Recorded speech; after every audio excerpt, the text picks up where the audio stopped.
Okay, so what we're doing today, we are back into the Eternal Spire and we are doing the stages 4, 5 and 6, and we are going to work on how we get 12 out of the 16, because that is what we want for our flawless crystals.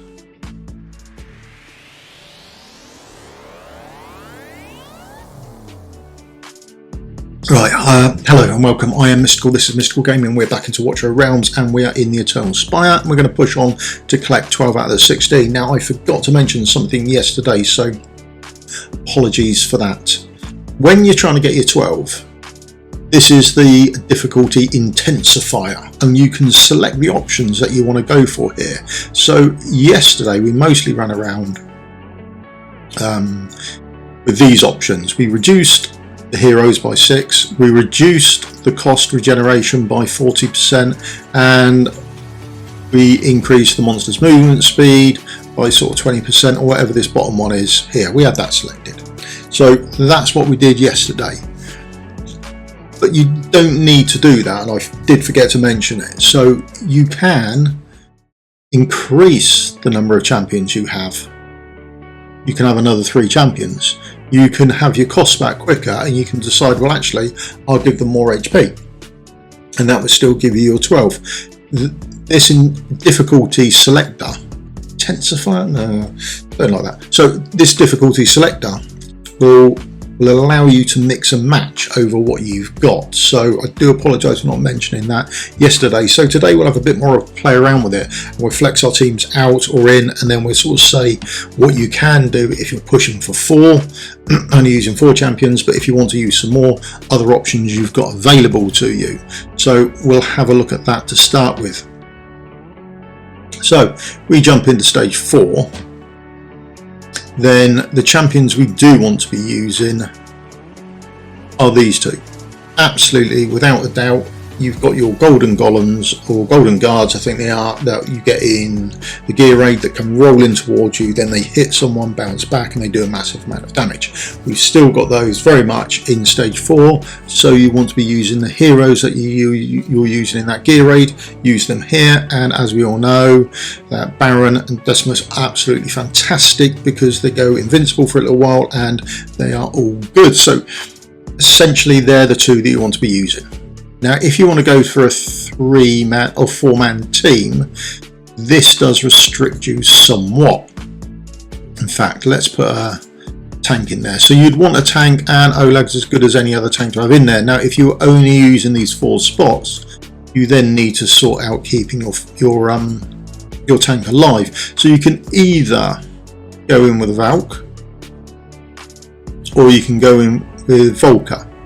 Both good options, and you can put them behind your tank coming over, and you're really set then to actually go ahead and clear it with a 4, and then you can build up on the HP or the coin cost or anything else you like there really. So there are your 4 sort of 4-man team options, I would say, but we'll get rid of those and we'll use some others instead. So if we were going to use a fighter over the top, we can use Ian. He's got enough range, so come over the top there. And then also, what else do we want in our team? Well, we might want a healer as well, so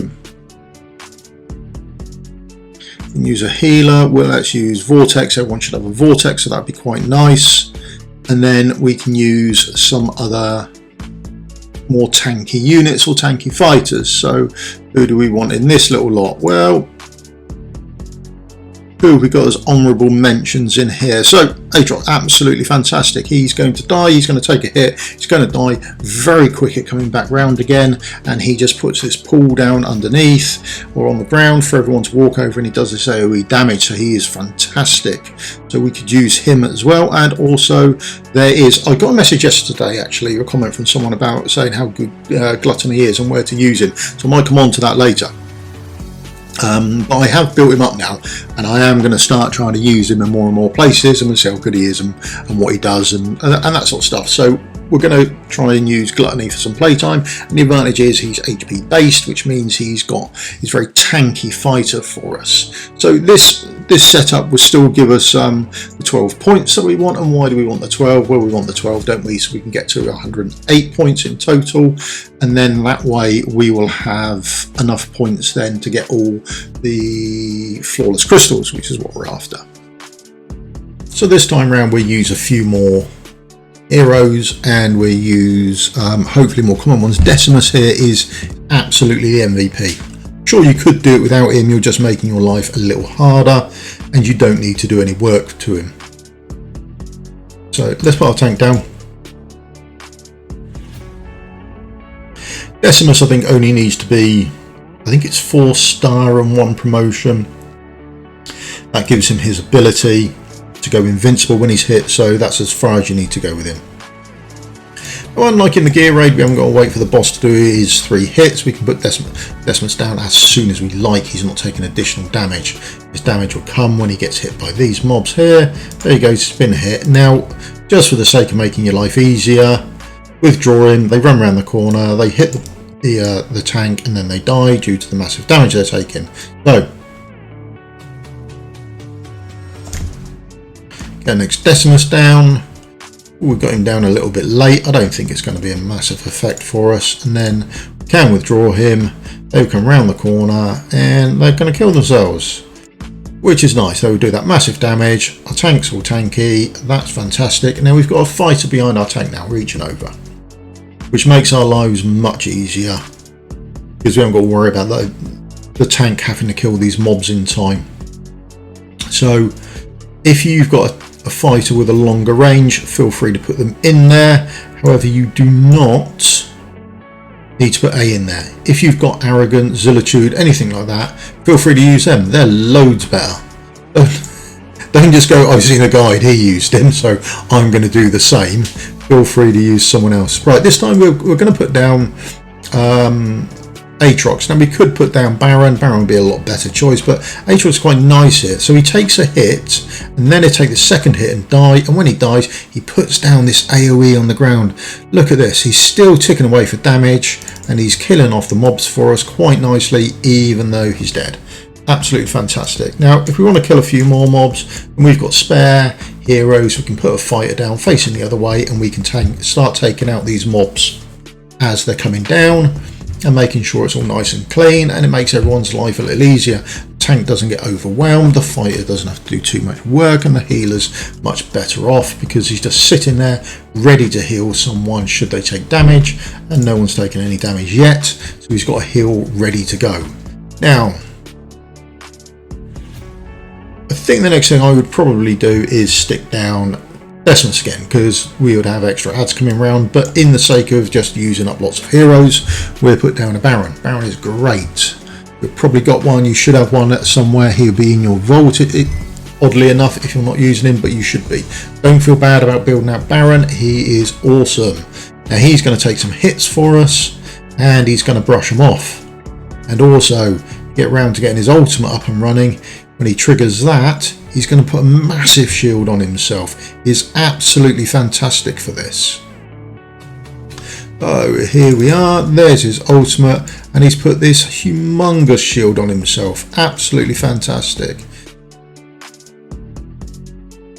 There we go, we've got someone else coming around now. There we go, there's him done. Now if I remove him, I can then put a speedy little, hopefully, Aatrox up there. Everyone hits Aatrox and Aatrox dies, but he again puts this toxic on the ground for us. He's doing this AoE even though he's dead, and if we really want to, we can add another fighter at the end just to aid polishing it off. Stage 4 done, not tricky, not hard. You should all be able to do it relatively easily. Hello again. Right, so we are now into stage 5. Stage 5, again, you can sort your mechanics out to wherever you like. I've gone for killing them easier and only using 4 heroes. The reason I've gone for 4 heroes is because I have Idril built out. If you don't have Idril, then you may wish to use more heroes, have the enemies as more HP. That's essentially it. The reason you may not wish to, or you will want to use Idril, if you haven't got her, then you're going to want to swap around where your fighters are or where your archers are. So we place it Idril down. She's going to take care of the boss or mini boss or ad or whatever you want to call him down here at the bottom, and then once he's dead, there'll be another one appear at the top over here. Then when he's dead, they only appear from the bottom bit here. So if you haven't got an Idril, it makes life a little bit harder. Not impossible. It just means that what you'll be doing is swapping your fighters or archers about from top to bottom, recalling them and then getting them back in there. And that is essentially it. We'll leave this on auto for a moment, so as soon as this Idril's ultimate comes off, she'll start firing it off, and when the boss appears, she'll automatically attack the boss, which is fantastic. Now we place them like this because should one of these be alive long enough, they placed, there you go, there was the cross on him, but he didn't hit anyone else due to the way that we've placed him down like this. So just bear that in mind. They do put this cross down on them and it deals damage to everyone else around them, so bear in mind if you want that to happen, or if you're expecting it to happen, stay away from each other, you know, put them diagonally, and then that way you're much better off. So we just got the mobs to kill down. We've taken off the ultimates, and we'll hit them later on, hit them en masse, and hopefully that will clear out all the ads coming towards us. We do get somewhat swamped later on, so it is nice to save our ultimates until we really need them. Unfortunately, can't do that with Gluttony or Wrath, so if you've got other champions you'd rather use, go for that. But we've got Idril ready to go.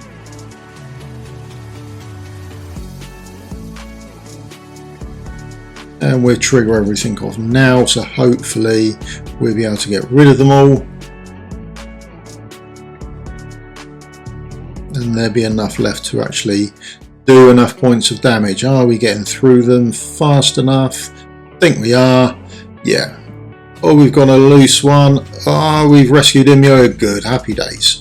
That's the only issue. One might try and squeeze through, so just try and time your ultimates as best you can. If you're using more tankier units or someone who's got additional blocking abilities, then feel free to go there.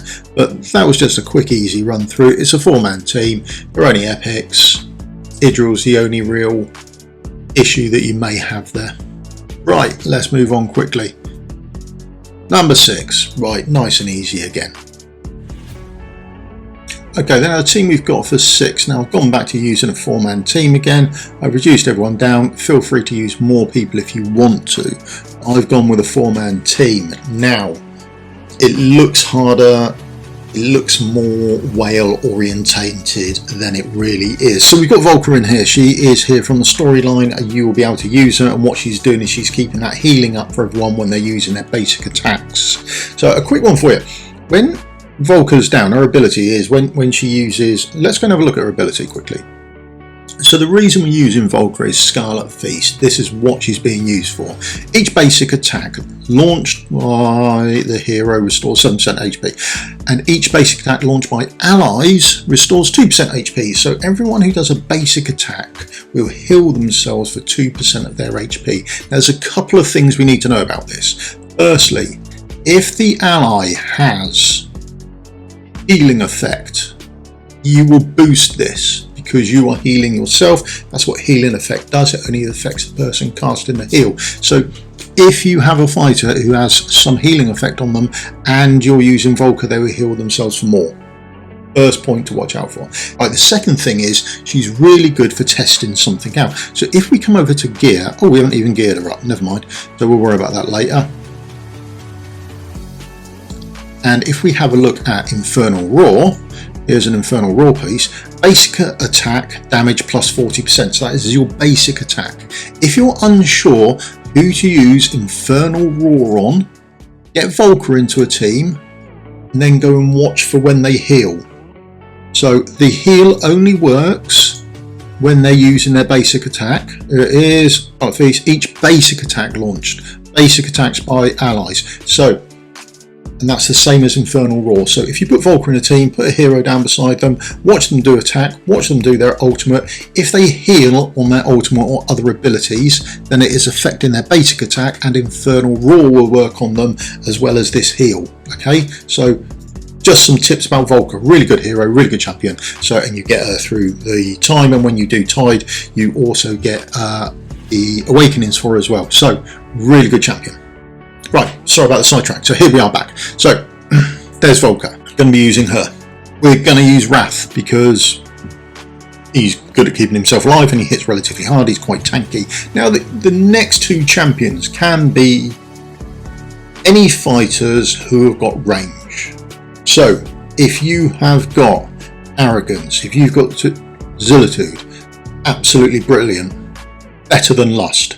You can use Lust, but the others are better, and we'll look at the reason why in a minute. And there is the new champion that you're about to get anyway. So if you can't do this now, bear in mind, go for the Shard Summon, and there she is there, and we'll have a little look at her play in motion. Right, let's jump into this now. Now what we're going to do is sensibly, we're just going to wait until their timer runs out, and when they start attacking us, then we're going to spring into action. So we know we're going to put Wrath, we've seen before, we're going to put him down here, and he is going to start hitting away. There we go. I'm not sure what he's got on or any gear wise, but we can have a look later. If you really want to know the gear that's on the champions, give us a shout and I'll sort something out. But this is just really a concept for you. Now you want your fighters here and here, ranged ones, and you want them facing across the pitch as well. Now you want to get rid of these javelins, and they are the ones that are going to do constant damage to you. They're quite a pain, but it is what it is. So we need a way to heal, so we want Volka down as soon as we can, and we can get her down in a sec hopefully. There we go. You can get her down now, and then we can start healing up instead of just taking damage. So now we've got a way to actually self-sustain ourselves a little bit. Now Wrath might die, it's not the biggest thing in the world. We don't have to overly worry about it, but our issue is that Lust keeps trying to kill us. That is a little bit of an annoyance, which is what I mean if you could have a better hero than Lust and use them, but you can use her. Now if you've been playing the game for a while, hopefully you pulled on the 250 guaranteed banner for her, and then you're good to go. If you didn't, then you might have to try and use someone else. Can we get Wrath back up here? Yes we can. Will he get frozen and everyone walk past him? That's highly possible too. So just bear in mind, there he is, he's all frozen up. But we've got other heroes down here to take care of everything, and we're having a little whale of a time to ourselves. Now Lust may go on and kill us again. There she is, she doesn't waste any time, she does like killing us. But our other champions down the bottom can take care of stuff for us, and we've got another 30 seconds before Wrath's available again. It's not a big issue. Having Volka on, we are going to reduce that time somewhat, and it's just there as an aid. I mean, anyone other than Lust is going to be good for you here. Anyone other. Now he's ready to come back up again, so we can place him wherever we like. Place him back up here. Let's go. He doesn't like the spot much, but I mean, all the mobs come through there, and between him and Lust killing everything in sight, including us, it's all good. There we go. Pretty much done and dusted. Last couple of mobs. There we are. All sorted. Without too many issues whatsoever. Again, Lust is though possibly arguably the weak link here. So if you've got someone else, feel free to use her. Right. There we go. That's it done. So let's have a quick look at points. I think we're doing all right for points. We've got 81. We've got 3 more to go. We're getting 9 on each one of these. 27, 81. That would take us to the 108. And there we'd have smashed it. We'd have got all of our flawless crystals to help push on to collect your exclusive artifact. The rest of the stuff from the shop is just normal shop stuff. If you get it, brilliant. If you don't, you haven't missed anything, but you do want that exclusive artifact, which is what we're pushing on for. Now if you've done really well, or you think you've breezed one of these, feel free to come into the fight bit here and then you can start changing some of these things, and you can start adding or removing champion, that sort of thing. So you can get yourself additional points, and you can get yourself some more stuff from the shop. Okay, right, thank you very much for your time. Please leave me a old thumbs up, like and subscribe. We'll do the next 3 tomorrow, and happy gaming. See you soon. Cheers, goodbye.